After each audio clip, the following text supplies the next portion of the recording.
તો મિત્રો આજે આપણે જોઈશું ચિકનગુનિયા ડિઝીઝ વિશે.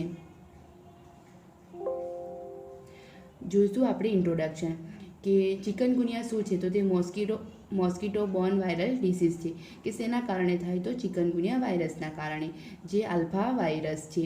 અને હ્યુમનમાં ટ્રાન્સમિટેડ કેવી રીતે થાય તો Aedes aegypti mosquito through. Chikungunya words કુનગુનિયેલા કે જે મેકોન્ડે લેંગ્વેજ છે ત્યાંથી આવ્યો છે, કે જેનો મતલબ થાય છે ધેટ વિચ બેન્ડ્સ અપ, એટલે કે વ્યક્તિ પાકું વળી જાય. અને જે ચિકનગુનિયાથી એફેક્ટેડ થાય પર્સન, તેને ચાલવામાં બહુ જ તકલીફ થાય છે, એટલે કે તેનું સ્ટૂપ્ડ પોસ્ચર જોવા મળે છે. શેના કારણે તો જોઇન્ટ્સ પેઇનના લીધે. એનું ઇન્ક્યુબેશન પીરિયડ શું છે તો 3 to 12 days.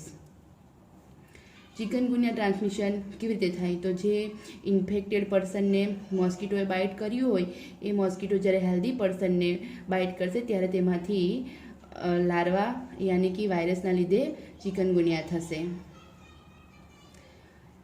એ જ આપણે જે ટ્રાન્સમિશન આગળ જોઈ ગયા એ રીતનું છે કે એડિસ એજિપ્ટી મોસ્કીટો થ્રુ હ્યુમનમાં ટ્રાન્સમિટેડ થશે. આ ઉપરાંત મોસ્કીટો બ્રીડ ક્યાં થાય તો કે જે સ્ટેગ્નન્ટ વોટર, એટલે કે જે સ્થિર વોટર હોય અથવા તો જેને આપણે બંધિયાર પાણી કહી શકીએ, એમાં બ્રીડ કરતા હોય છે. અને આ મોસ્કીટોસ મોસ્ટલી અર્લી મોર્નિંગ અને લેટ આફ્ટરનૂનમાં જ બાઇટ કરતા હોય છે, અને જેના કારણે ચિકનગુનિયા થાય. આ ઉપરાંત ઇન્ફેક્ટેડ પર્સનમાં સેવરલ ડેઝ સુધી વાયરસ સર્ક્યુલેટ થતા રહેતા હોય છે, અને એ ત્યાં સુધી સર્ક્યુલેટ થાય જ્યાં સુધી પર્સનને ફીવર ના આવી જાય. હવે એના જોશું ક્લિનિકલ ફીચર્સ. ક્લિનિકલ ફીચર્સમાં 2 ફેઝ આવશે, એક્યુટ ફેઝ અને ક્રોનિક ફેઝ. તો એક્યુટ ફેઝમાં કયા કયા સિમ્ટમ્સ જોવા મળશે તો સડન ઓનસેટ ફીવર આવશે, સાથે જોઇન્ટ્સ પેઇન્સ અને સ્ટીફનેસ જોવા મળે છે, જેમાં યુઝ્યુઅલી હાઈ ટેમ્પરેચર હોય છે કે 102 ડિગ્રી ફેરનહીટ અને 104 ડિગ્રી ફેરનહીટ. આ ઉપરાંત ફીવર આવી ગયા પછી રેસિસ જોવા મળશે, અને કપલ ઓફ ડેઝમાં ફીવરનું સબસાઇડ થશે. ચિકનગુનિયા વાયરસના સિમ્ટમ્સ કયા કયા જોવા મળશે તો જેમાં આવશે headache, fever, rashes, muscles pain, severe joints pain અથવા significant swelling on the joints.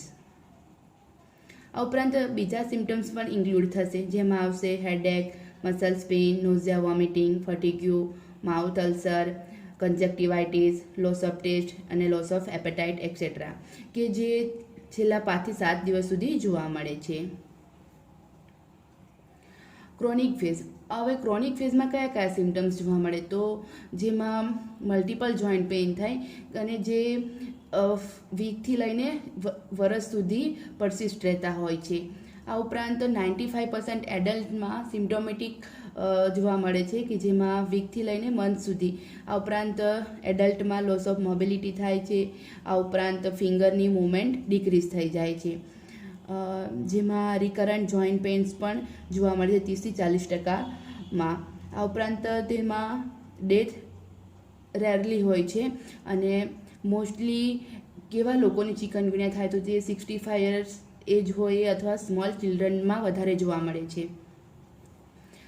હવે ચિકનગુનિયાના રિસ્ક ફેક્ટર કયા કયા આવશે તો ડેમ્પ માર્સી એરિયા, આ ઉપરાંત કલેક્ટેડ વોટર, કે જે એરિયામાં પાણી ભરાઈ રહેતું હોય ત્યાં. પછી આવશે મોસ્કીટોસ પ્રોન એરિયા. આ ઉપરાંત આપણે જો ચિકનગુનિયાવાળા પેશન્ટને એટેન્ડન્ટ કરશું ત્યારે, અને જે પર્સનની ઇમ્યુનિટી વીક હશે તો.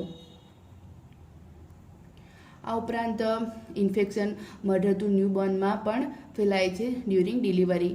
આ ઉપરાંત રેઇની સિઝન અને ઓલ્ડ એજ ગ્રુપવાળા પીપલને વધારે થવાના ચાન્સીસ છે.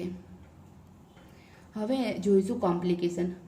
ચિકનગુનિયાનું મોસ્ટ કોમન કોમ્પ્લિકેશન છે ક્રોનિક આર્થરાઇટિસ.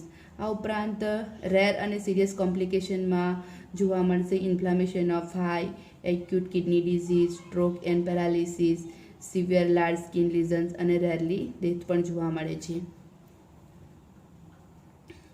આપણે ચિકનગુનિયાનો ડાયગ્નોસિસ કેવી રીતે કરી શકશું તો એના માટે એલિઝા બ્લડ ટેસ્ટ છે એ કરવાનું હોય છે. આ ઉપરાંત IgM એન્ટીબોડીઝની ટેસ્ટ કરવામાં આવશે. આ ઉપરાંત RT-PCR ટેસ્ટ પણ કરવામાં આવશે, જેમાં આપણે થ્રોમ્બોસાઇટોપિનિયા પણ હોય છે, જેના કારણે આપણને ચિકનગુનિયા ફીવર છે કે નહીં આપણને ખબર પડશે.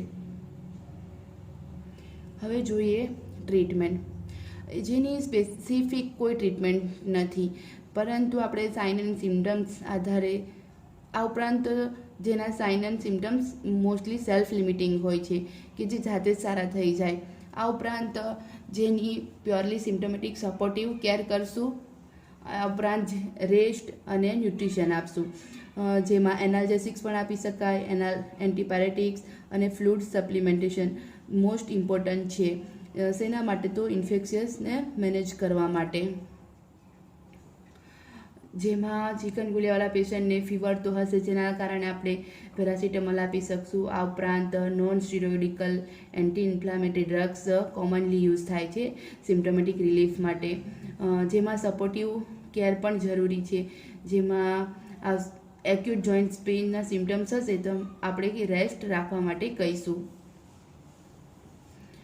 આ ઉપરાંત મોર્નિંગ આર્થ્રાલ્જિયા અને જે સવારમાં સ્ટીફનેસ જોવા મળતી હોય એના માટે થોડું મૂવમેન્ટ અને માઇલ્ડ એક્સરસાઇઝ કરવાથી એમાં ઇમ્પ્રુવમેન્ટ જોવા મળશે, જેની કોઈ વેક્સિન કરન્ટલી અવેલેબલ નથી. આ ઉપરાંત આપણે ફિઝિયોથેરાપી કરાવી શકશું. ક્લોરોક્વિન ફોસ્ફેટ 250 માઇક્રોગ્રામમાં આપી શકીએ. આ ઉપરાંત anti inflammatory therapy long term સુધી ચલાવી શકીશું, જેમાં એસ્પિરિન એવોઇડેડ કરવામાં આવે છે, એસ્પિરિન આપવામાં આવતી નથી. અને કોર્ટિકોસ્ટેરોઇડ પણ એક્યુટ ફેઝમાં આપવામાં નથી આવતી, કારણ કે જે ઇમ્યુનોસપ્રેશન છે અને વર્સન ઇન્ફેક્શન કરે છે એના માટે. ડ્યુરિંગ ફીવર તો જેમાં બોડી ટેમ્પરેચર મેન્ટેન રાખવું જોઈએ, બરાબર, અને લોટ્સ ઓફ ડ્રિંક્સ લેવા જોઈએ, યાની કે ફ્લૂઇડ્સ, અને લાઇટ ડાયટ લેવું જોઈએ. આ ઉપરાંત ટેક કમ્પ્લીટ રેસ્ટ અને સિમ્ટમેટિક મેનેજમેન્ટ કરવાનું રહે છે. હવે જોઈએ પ્રિવેન્શન. તો પ્રિવેન્શનમાં આપણે શું કરશું? તો મોસ્કીટો નેટ યુઝ કરવાની, બરાબર. આ ઉપરાંત આપણી બોડી પૂરી કવર થાય એવો ડ્રેસીસ પહેરવાનો, મોસ્કીટો રેપલેન્ટ્સ યુઝ કરવાના. આ ઉપરાંત વિન્ડોમાં કર્ટેન્સ નાખવાના, જેના કારણે મોસ્કીટો બહારથી અંદર ના આવી જાય.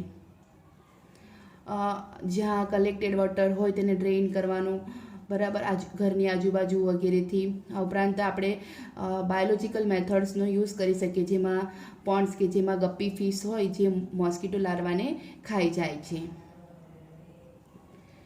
એકોર્ડિંગ ટુ આયુર્વેદમાં આપણે કીધું છે કે ચિકનગુનિયાનો કોઈ ડાયરેક્ટ રેફરન્સ નથી મળતો, પરંતુ તેને આપણે જ્વર એટલે કે સાથે આર્થરાઇટિસ સાથે પણ કોરિલેટ કરી શકીએ છીએ. કે આયુર્વેદિક લિટરેચરમાં આપણે રેફરન્સ નથી જ મળતું, પરંતુ આર્થરાલ્જિયા કે જે સંધિગત વાત જ્વર અથવા વાત પિત્ત જ્વર અને વાત કફ જ્વર સાથે પણ એના સિમ્ટમ્સ કોરિલેટ કરી શકાય છે. એટલે કે ચિકનગુનિયાના સિમ્ટમ્સ એની સાથે સિમિલર થાય છે.